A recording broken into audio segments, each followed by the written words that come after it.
What's good, everybody? Welcome to the Pull Up Show. My name is BJ Matthews, aka B Jizzle. Before we get started, follow us on the YouTube page, the Pull Up Basketball Podcast. Like, share, subscribe. All of our YouTube videos. Hit that like, hit that share, hit the subscribe, hit the notification bell by the subscribe button for all of our new viewers, that so you do not miss any of this great content when we drop a video or a live, as well as go to our Cash App for all of our content, and also, you know what I'm saying, supporting the Pull Up Basketball Podcast. If you like what you hear, go to our Cash App, which is $ B Jizzle, BJIZZLLE. PayPal at Project Masters, BRODRICK, Masters,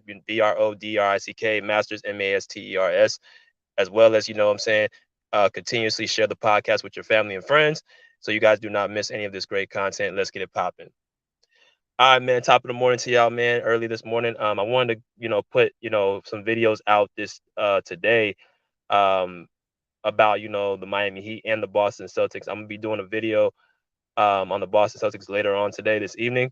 But I'm dropping this video, another video about the Miami Heat. I just did a video last night that should be pre-recorded for Jimmy Butler within the next couple hours. But I want to talk about this subject right here because it's kind of brewing around. And you guys do know the Miami Heat beat the Boston Celtics 103-84. And there's been, some talk about, the new Eastern Conference Finals MVP, who it should go to.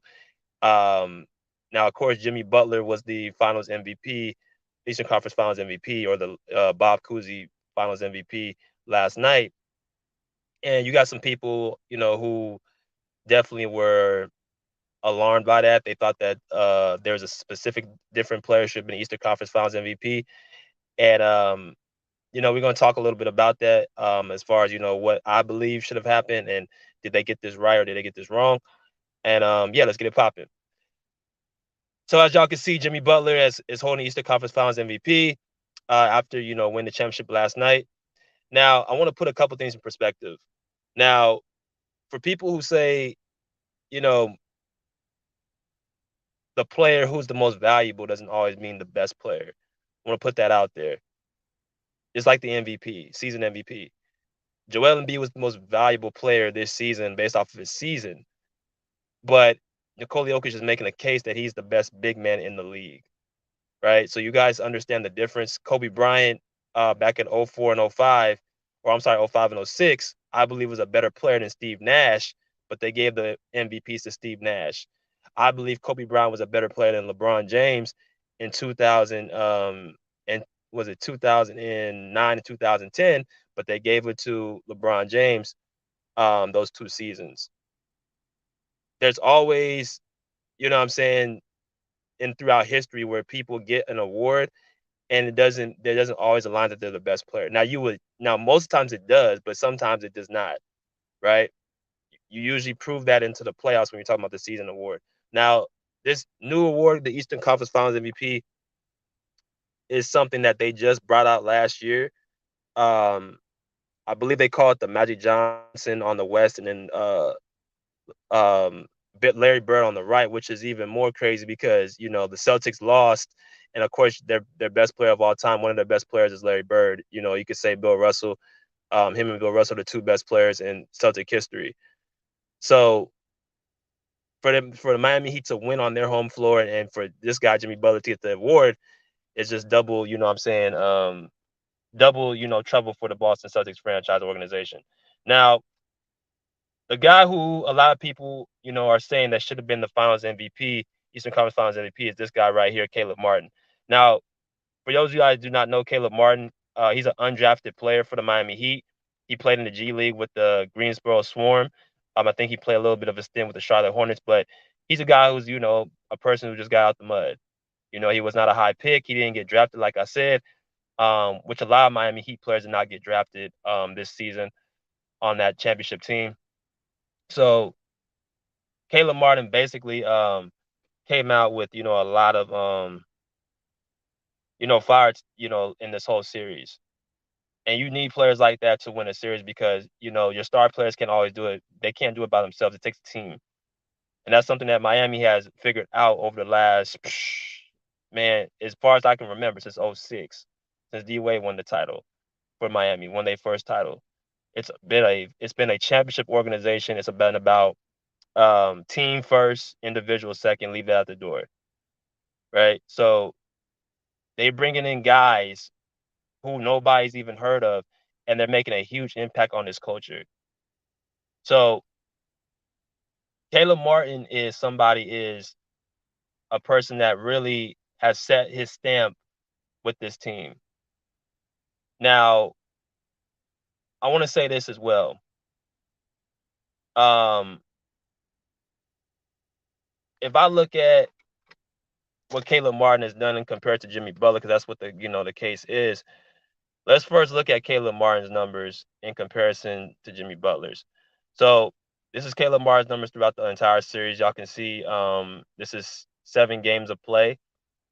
We're gonna look at his main numbers, the points, rebounds, assists, free throw percentage, steals, blocks, all that stuff. And then we're gonna talk about, you know what I'm saying, you know, Jimmy Butler's stats. So as y'all look on the bottom line in the bold, Caleb Martin averaged 19.3 points per game, 6.4 rebounds per game, 1.7 assists per game, 0.6 blocks, 0.9 steals, uh, you know what I'm saying, 1 turnover per game, shot 87% from the line and 48% from the three. That was what's really impressive with Caleb Martin, how well he shot the ball and the amount of timely shots he hit, especially last night. How he was able to play defense on both sides of the ball, which is a testament to his conditioning. I think that goes a little bit unnoticed too, how great of a defender or good a defender Solly he is. He's scrappy. He's in good position when he, you know what I'm saying, is on defense. He's tough as nails. He has a competitive spirit. And I think that has rubbed off on him from that Miami Heat culture. Like Eric Spoelstra said something very interesting last night. He said, listen, we're not for everyone. We're not for everyone. There's players that, if they come here, they're going to excel. There's other players who just won't able to deal well with the, what I'm saying, how we do things. You guys want to go back since to 2011, 2014, where they picked up, one of the greatest players in LeBron James in the Miami Heat, who at the time was the best player in the NBA. He ends up leaving the Miami Heat in 2014 after 4 seasons, and speculations because Pat Riley did not allow LeBron James to do what he wanted to do with that organization.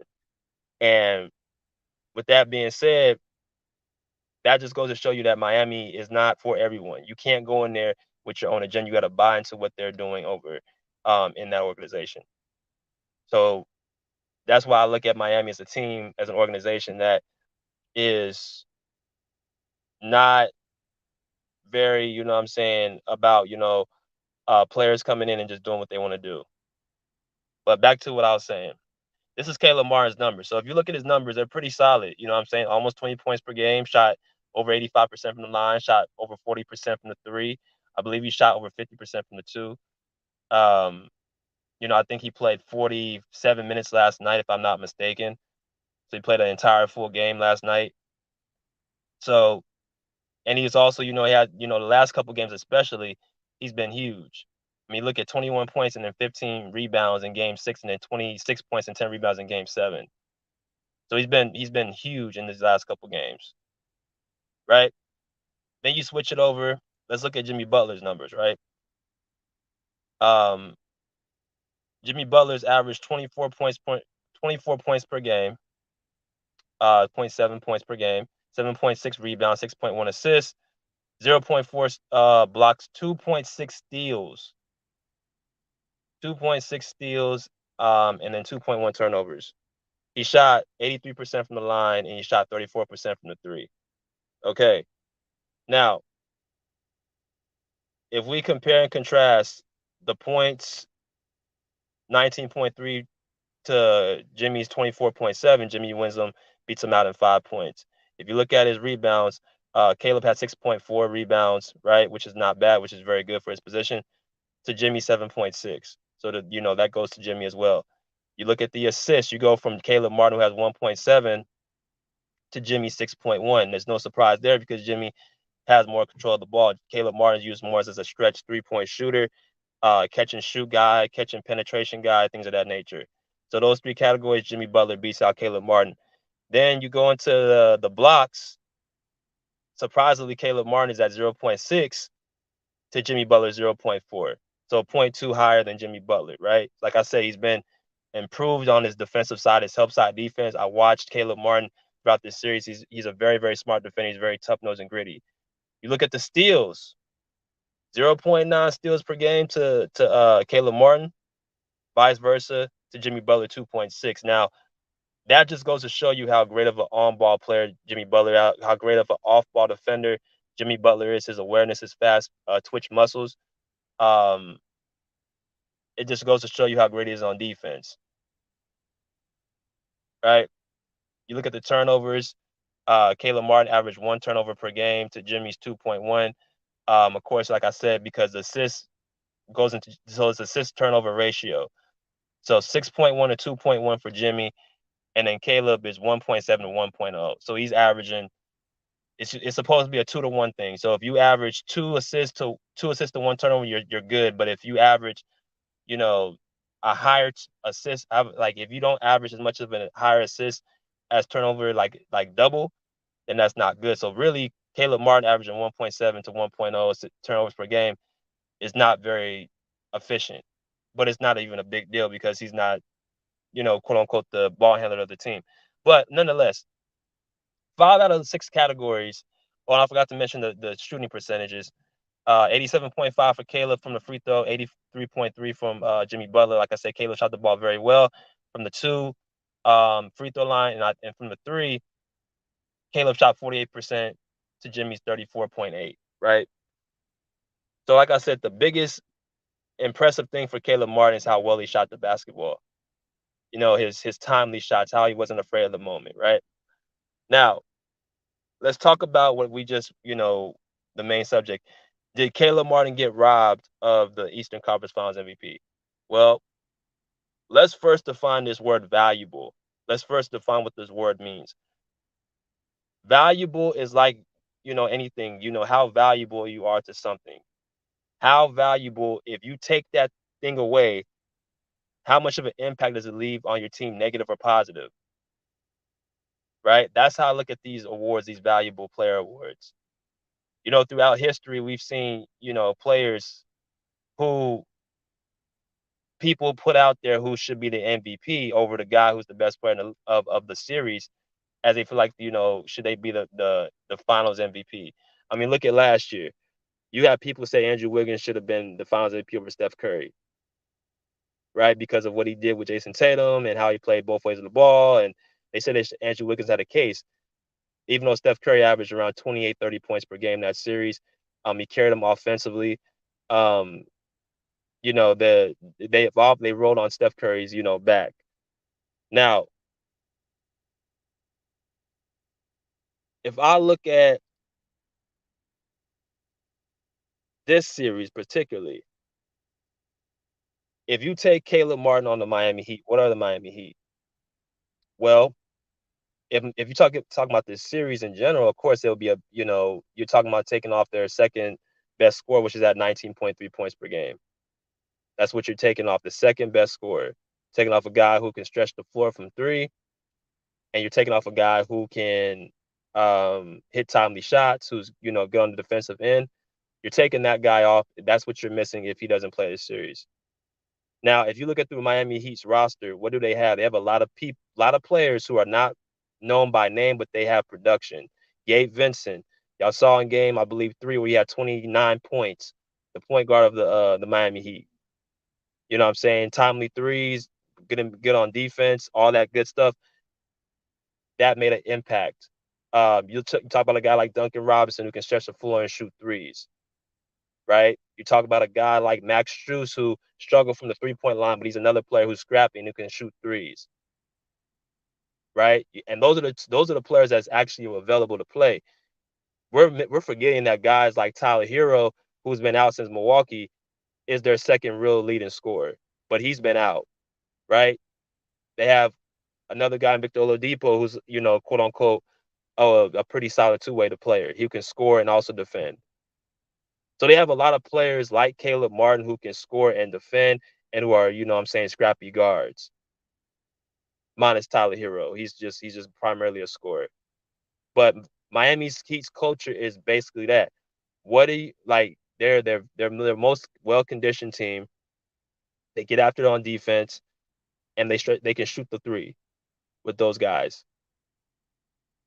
So there's a lot of Caleb Martin type players on that Miami Heat team. Then, so if you look at that again, we're going back to the word valuable. We're going back to the word valuable. How valuable you are to a team. So Caleb Martin's value is very, very good. But there's other players on this team who have the value just as Caleb Martin did. It's just the fact that it was Caleb Martin's time to, you know what I'm saying, shine in this series, which really was mostly the last two games. But if you talk about, is there another Jimmy Butler? If you take Jimmy Butler off this team, where are the Miami Heat? If you take Jimmy Butler off this team, where are the Miami Heat? Now, I just did a video last night, which will drop in a couple hours, about who is Jimmy Butler.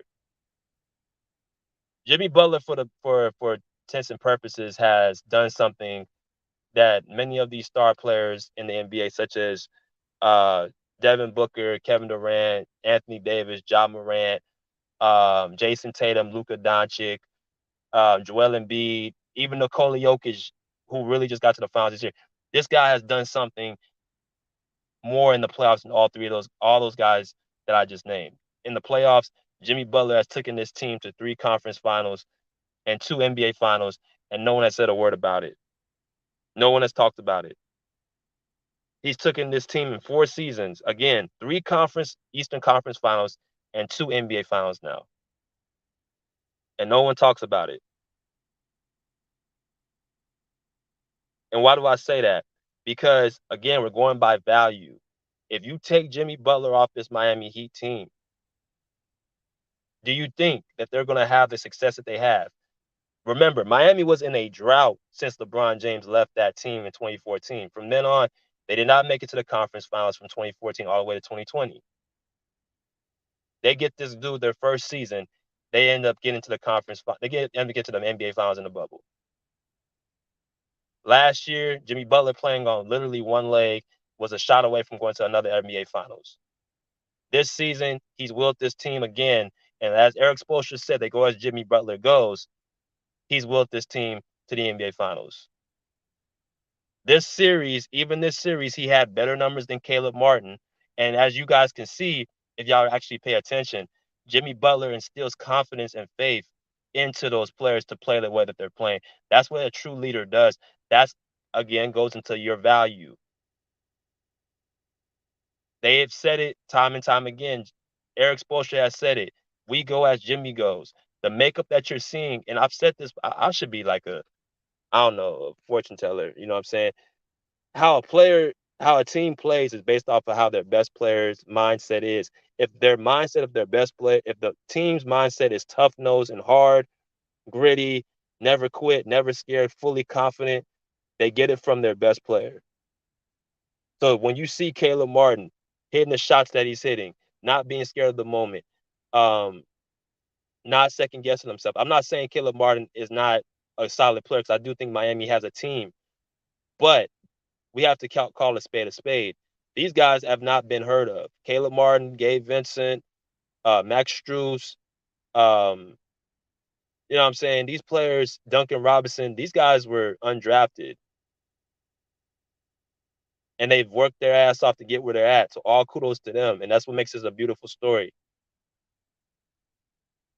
But the person who's instilled that amount of confidence is Jimmy Butler.